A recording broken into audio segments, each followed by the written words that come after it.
एक गांव में एक बहुत ही अमीर आदमी रहता था। उसके पास इतना धन था कि वह अगर काम भी ना करे तो भी उसका धन खत्म होने वाला नहीं था। उस आदमी ने अपने लड़के को बुलाया और पूछा कि हमारे पास कितना धन अभी बकाया है।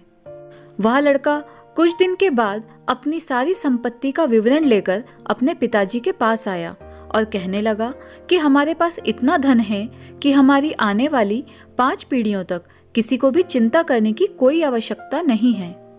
जब उस अमीर आदमी ने यह सुना तो वह सोचने लगा कि सिर्फ 5 पीढ़ियों तक ही हमारे पास धन बचा रहेगा और इससे आने वाली पीढ़ियों के बारे में हमें कुछ सोचना पड़ेगा, और वह हमेशा इस बारे में चिंता करने लगा।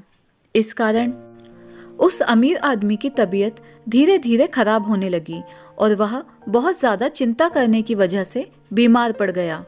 तभी उनका पड़ोसी उनसे मिलने आया और पूछा कि बहुत दिनों से दिखाई नहीं दे रहे हो, कहाँ पर रहते हो।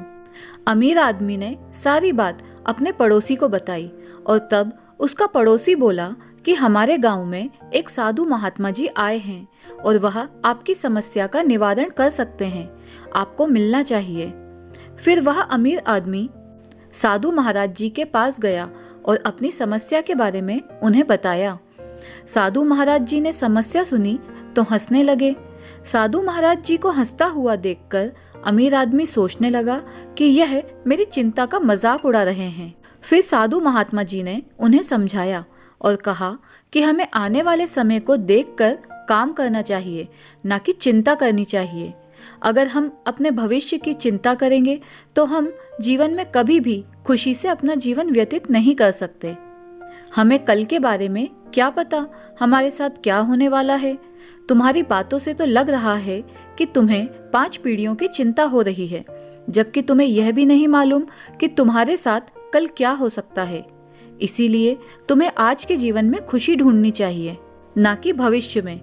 जो भविष्य की चिंता करते हैं वह हमेशा परेशान रहते हैं। भविष्य के लिए हम काम कर सकते हैं पर उसके बारे में सोच नहीं सकते।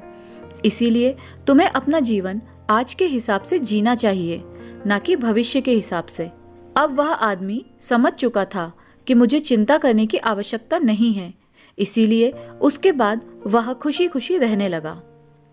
तो दोस्तों, भविष्य में जो होना है वो तो होके ही रहेगा, व्यर्थ चिंता ना करें। ये थी हमारी आज की कहानी। आपको कैसी लगी कमेंट करके हमें ज़रूर बताएं।